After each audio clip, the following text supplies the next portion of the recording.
If not for a fateful meeting with one of New York's most enigmatic underground figures, Talking Heads' early sound and one of their most iconic albums might have turned out very differently.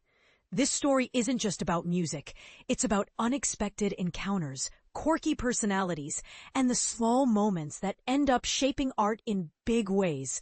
Let's dig in, and I promise you'll want to hear about the ice cream. On September 16th, 1977, Talking Heads released their debut album, Talking Heads 77. It's easy to assume that any album from a band as legendary as Talking Heads was an overnight sensation. But this wasn't the case. The album peaked at number 97 on the Billboard 200, far from a chart-topping hit by mainstream standards.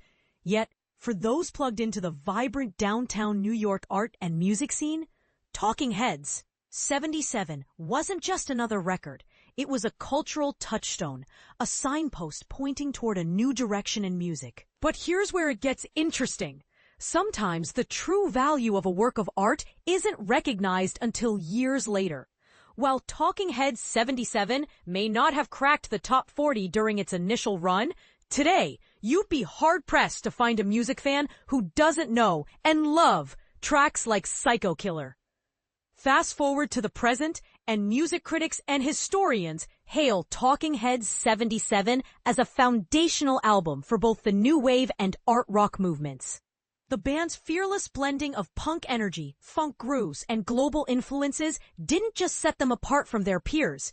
It paved the way for countless artists who followed, from Franz Ferdinand and LCD Soundsystem to St. Vincent, who later collaborated with Talking Heads' David Byrne.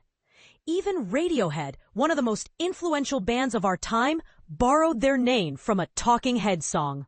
So while Talking Heads 77 may not have shattered sales records, its artistic legacy is undeniable, proving that impact and influence often matter far more than quick commercial success. But let's rewind to the album's creation. The story behind the music is as colorful as the songs themselves, especially when it comes to the people who helped shape it. Not every collaborator stays until the final note is mixed, and this album was no exception. Enter Lou Reed, the legendary Velvet Underground frontman and a central figure in New York's avant-garde punk scene. Reed was already a revered icon when Talking Heads were still finding their voice, and his brief but memorable involvement with the band is a fascinating what-if in music history.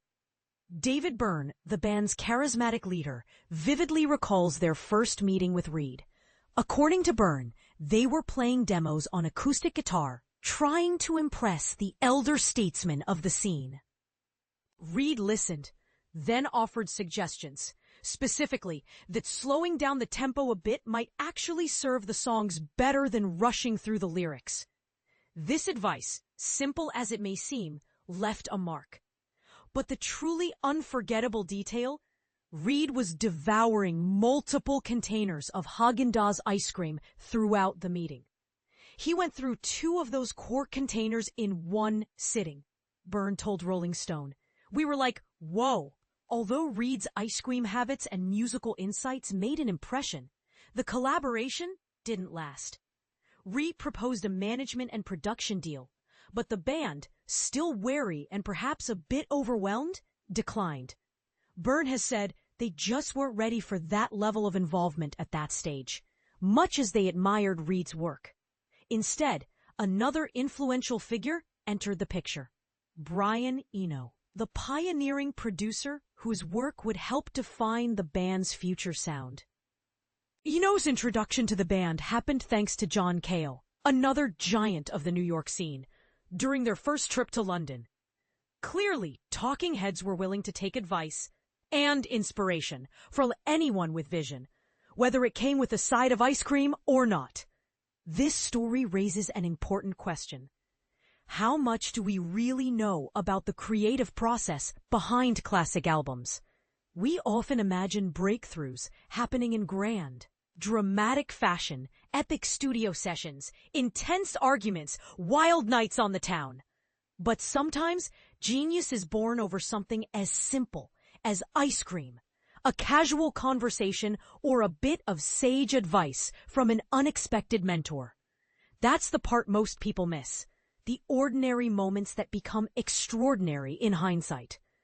Now here's a thought worth debating. Did Talking Heads make the right call by walking away from Lou Reed's offer? Some might argue that teaming up with a legend like Reed could have supercharged their early career. Others would counter that forging their own path, with a little help from Brian Eno and others, was the key to their unique sound and lasting legacy. What do you think? Would you have taken the deal or followed your instincts? Let's start a conversation in the comments.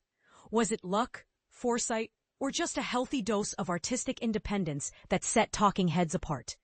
One thing's for certain, the story of Talking Heads. 77 reminds us that great music often comes from unexpected places, quirky collaborations, and a willingness to listen, even if the person offering advice is knee-deep in a tub of ice cream.